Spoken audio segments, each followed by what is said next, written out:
Christina, my pleasure to be here. A sad day, the passing a few days ago of our 46th Vice President of the United States, Dick Cheney. And so, of course, we know that, as I mentioned, he was vice president during a very pivotal time in our country, most namely 2001 to 2009. During that time, there was the earth-shaking and earth-shattering event of 9/11. I want you just to kind of pick out some of those moments throughout his tenure in office that really stuck out to you and are a major part of his legacy.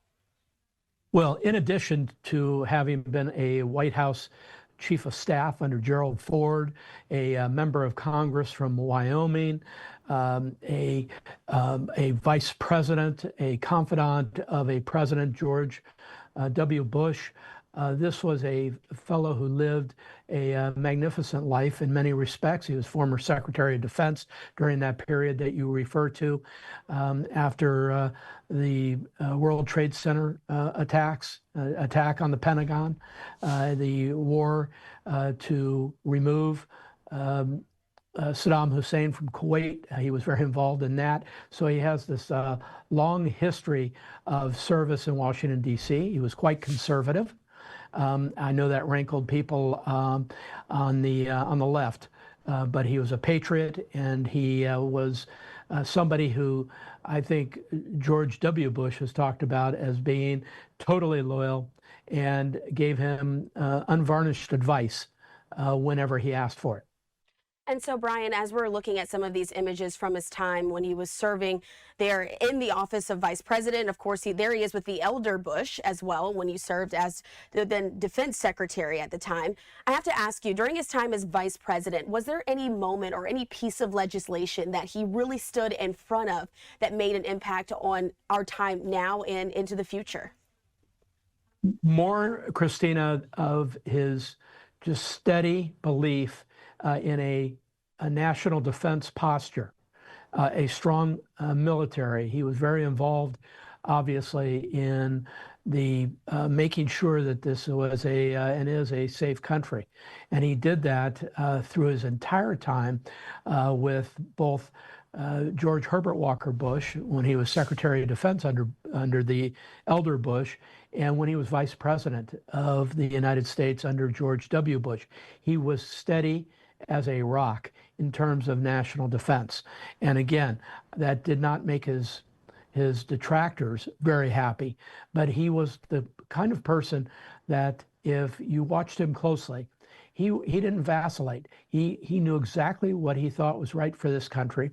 He gave George W. Bush great advice. In fact, he even told George W. Bush he helped them actually go through all the names of potential vice presidential aspirants or people who could be vice president, and it ended up being Dick Cheney, which George W. Bush talked about in his eulogy today, which was a very nice eulogy for the former vice president.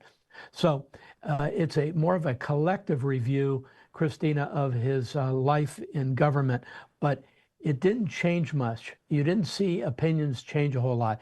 He, for example, was very anti-Soviet back in the days of the Soviet Union, didn't trust them at all, worked very hard for this country to make sure that we had the ability to face off against the Soviets.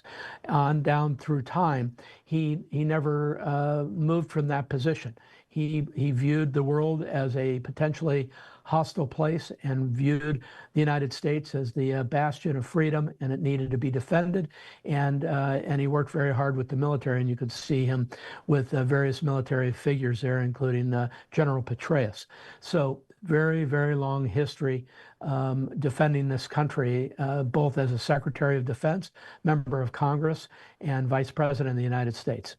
And I think you've mentioned him pretty much all, of course, Brian, but just for folks at home, like you said, he was a fixture in D.C. politics for a very long time. He served as chief of staff during Gerald Ford's administration in the 70s, U.S. rep for Wyoming in the 80s, and then finally rising to defense secretary for H.W. Bush in the 90s, all before becoming vice president. Now, with a tenure that long in Washington, D.C.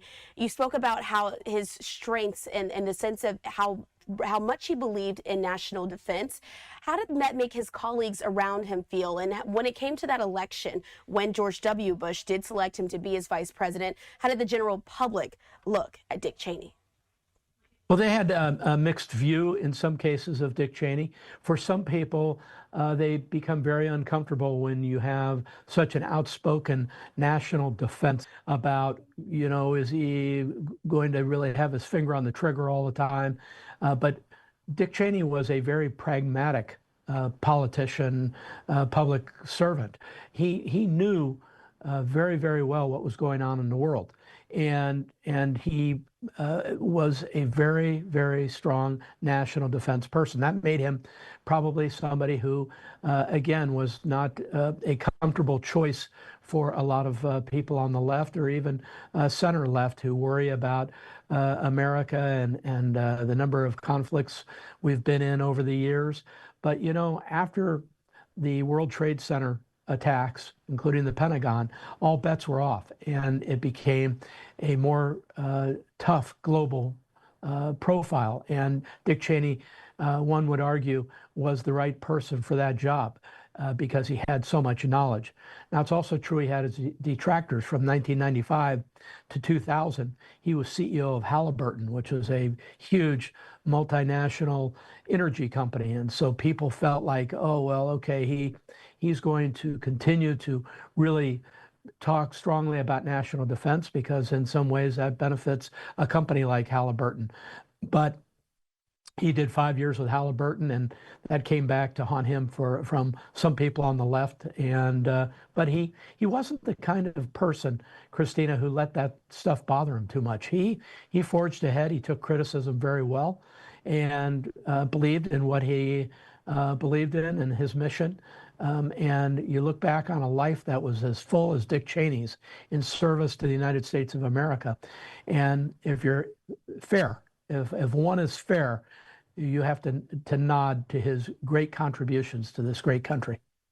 And we know that, of course, there at the funeral today, George W. Bush did speak, holding some of those remarks. I'm going to put this up on your screen. This is from Fox News, taking a snippet of that speech, saying that former President Bush delivers the eulogy at former Vice President Dick Cheney's funeral. And they have a quote from him saying, "Though not a happy assignment, I do consider it an easy one because there was so much to like and admire about Dick Cheney." We also do have a brief soundbite as well from that. I'm going to play that out for you here on Live Now from Fox for folks at home who may have missed our coverage earlier today. And Brian, I'd like you to sort of respond to what you hear from this on the backside. I appreciate this chance to say a few words about a man I was proud to call my vice president and my friend. Though not a happy assignment, I do consider it an easy one because there was so much to like and admire about Dick Cheney. Dick was a stoical man, and I doubt he left his life with any complaints about the time given to him or its end. He was also a grateful man, grateful above all for 3 loyal, loving women who shared in his journey. Those were the remarks there of the former president. What's your response to that, Brian? Well, I thought it was a nice eulogy by his former boss, George W. Bush, who, by the way, referred to the selection of Dick Cheney in a conversation with his father, of course, George Herbert Walker Bush, who said, "You've picked a very, very good man." That's paraphrasing the comments that Bush had in his eulogy today. So again, Dick Cheney was well known in Washington, D.C. on both sides of the aisle, where he did get along with Democrats and Republicans. And I thought today's eulogy by George W. Bush had a good mixture of humor, of historical insight, and of loyalty that goes both ways between those two individuals. It was very clear that George W. Bush was quite loyal to Dick Cheney, and in his remarks he talked about how loyalty was so important in the other direction with Dick Cheney to George W. Bush and his father, George Herbert Walker Bush. And here's a little bit of the Cheney family. Absolutely. And Brian, I'm going to put this up on the screen. This were some of the moments that people were waiting to see at some of these events. This is the only time you're going to see all of these former presidents, former vice presidents, all being in the room together. And as you can see on your screen, there is former President Joe Biden there alongside his wife, Jill Biden. And then walking up is former President Bush along with his wife as well. And so with that being said, we also know that former Vice President Mike Pence was sitting there as well. You see him shaking hands with Biden there. But quite notably, President Trump and Vice President J.D. Vance were not present. Our partners at Reuters did have some reporting to say that this is because they were not invited. This was an invite-only event. But we know that Cheney had been very critical publicly of President Trump. But how unusual is it in any sense for a current sitting president to not be invited to a funeral service for a former vice president? Well, I think the Cheney family were not fans, to put it nicely, of Donald Trump, and therefore probably J.D. Vance. Historically, by the way, every living vice president, former vice president, was at that service day, and that's historical in and of itself. But it's also interesting, as you note, that the President of the United States and the Vice President of the United States were not there. But if you recall, Dick Cheney ended up endorsing Kamala Harris for president because he just disliked Donald Trump that much. And of course, Liz Cheney and Donald Trump didn't get along. And so there's a lot of bad blood between the Cheney family and Donald Trump. And so that's why I'm sure the invitation was not extended. If Reuters has it right, that's how it happened. Bottom line is, I'm not sure Donald Trump would have attended under any circumstances. They just didn't get along. And the fact that Dick Cheney ended up endorsing Kamala Harris for president would have been the death knell of any attendance, I think, by the president. And so also, I appreciate you for adding that context here. Also want to do that for folks at home as we take this live vantage point there of the White House. We do know that President Trump really never made a statement on Cheney's passing. It did not issue a presidential proclamation. That does often accompany the death of a notable figure. The White House, though, did lower its flags to half staff after his death, which the press secretary, Caroline Leavitt, said it was done in, quote, accordance with statutory law. And so just to continue to add context to maybe why they aren't there, but another thing to say that they did, in a sense, acknowledge the vice president. Brian, anything else that we've missed as we're discussing overall the life and legacy of Dick Cheney as he's officially been laid to rest?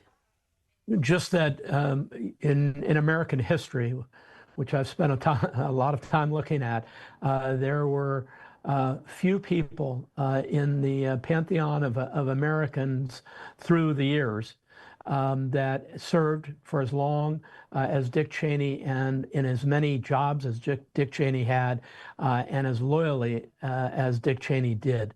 We've had wonderful and many great Americans, but Dick Cheney's right in there with the vast majority of those who carried as many burdens as Dick Cheney did through their service to the United States of America. We owe a debt of gratitude to Dick Cheney today. All right, we certainly appreciate political analyst and presidential historian Brian Sobel for being with us here to break down the very latest. Of course, we did watch earlier today on Live from Fox as former Vice President Dick Cheney, at 84 years old, died on early November, and he has officially been laid to rest. We appreciate you for joining us, Brian. My pleasure. Have a great afternoon.